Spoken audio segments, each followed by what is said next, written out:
So what I did, I got things ready. Got the valve plates ready, O-rings. I put the O-rings in place. Got the heads cleaned up. I am replacing these. These are what came with it. These are the old style screws.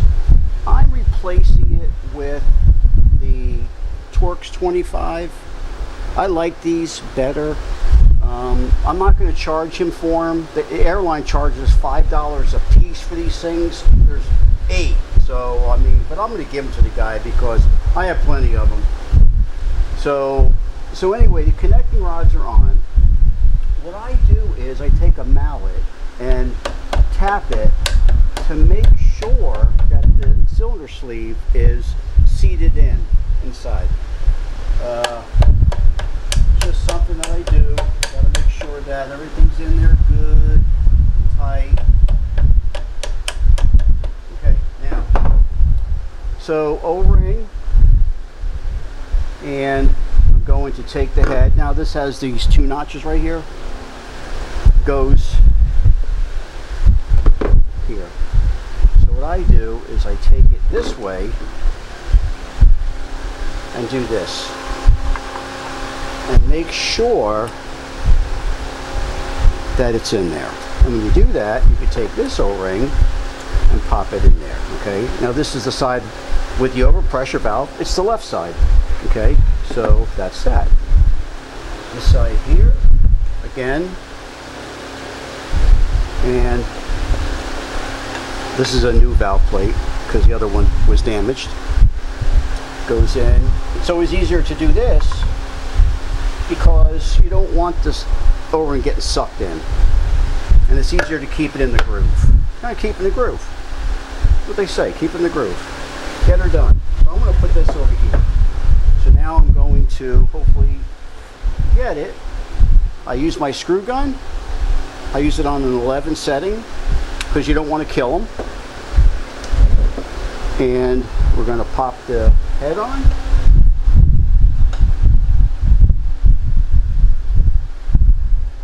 Anti-seize. I use a lot of anti-seize on these. You can never use too much anti-seize.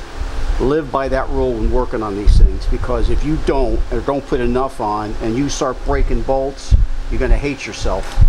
You will hate yourself, I promise you that. And we're not going to do that. We're just going to buzz them on. I get them started. And yes, I do make a mess, and I've had customers complain about the mess. But you know what? I don't care, because it's going to save them when they're out in the ocean trying to work on these things and they can't get the bolts out. So you'll just have to get over it. Don't care.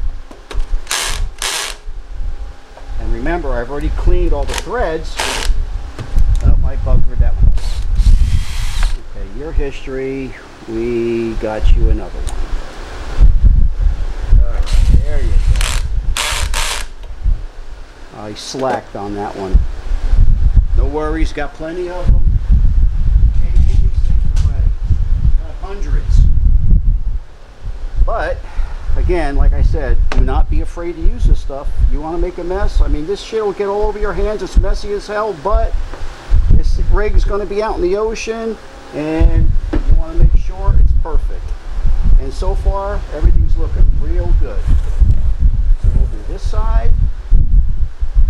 Again, there's like a groove right here, so you want to make sure the cylinder sleeve is in the groove.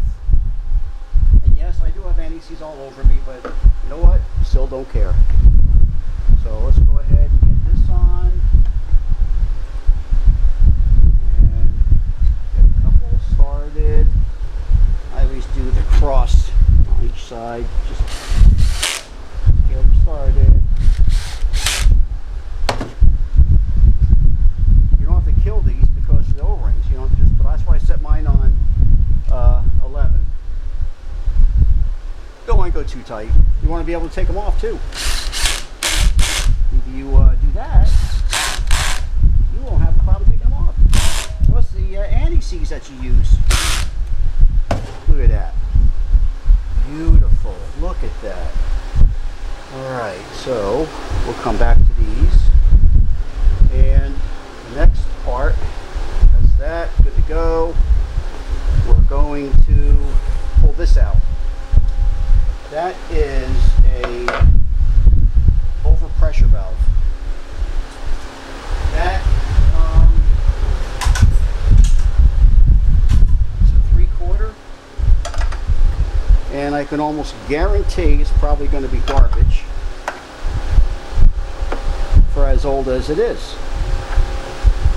Oh yeah, this thing's toast. This thing's old as heck. What did they put on there? A 60. Yeah, they haven't used 60s in a long time. Whee!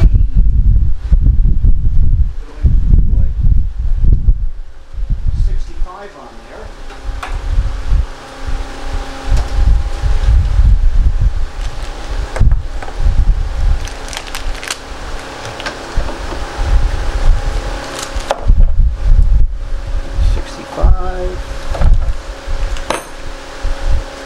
Teflon tape. Oh, I got a sliver somewhere. There you are. It's the other thing, you know, Teflon tape. Don't be afraid to use this either.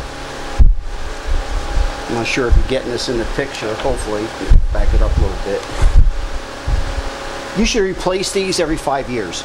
I don't care if you're still getting good air. Every 5 years, pop one of these on, or sooner, depending on your usage. Change them. They're 50 bucks. They've gone up tremendously, but you know what? You got to have it. So that's just how it is. Something you can't really live without. Got to have it. It's not a loud pop-off valve, so you don't have to worry about scaring people when it goes off. It's a quiet valve, but got to do it. Alright, so I'm getting to a point now where we may be ready to put some gas and oil in this thing and fire it up. Just like another inspection here, everything is looking good. I just got to put this back on. This crossover tube. And we'll be all set. So,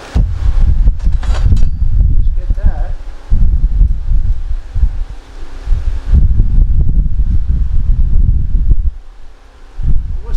Trying something different on this, but I'm not going to alter anything. You know, the Airline uses a black hose that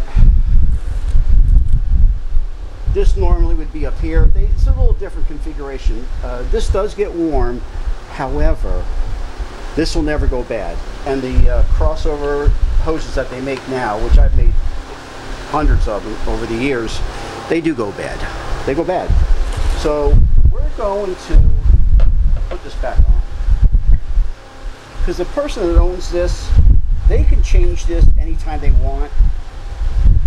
I could walk them through it if you wanted to do it over the phone. So let's see if I can get this in here, and real easy, it's no big deal, but for now we're going to go ahead, make sure it's snug. It's got to be tight because you don't want to lose air. And like I said, this does get hot. So keep your hands away from it, damn it. Don't touch. Okay. Alright, so what we're going to do now is we're going to take a break. I'm sure I made some screw-ups on the video. And we're going to put some gas and oil in there. And we're going to run it. So for now, that's it, baby.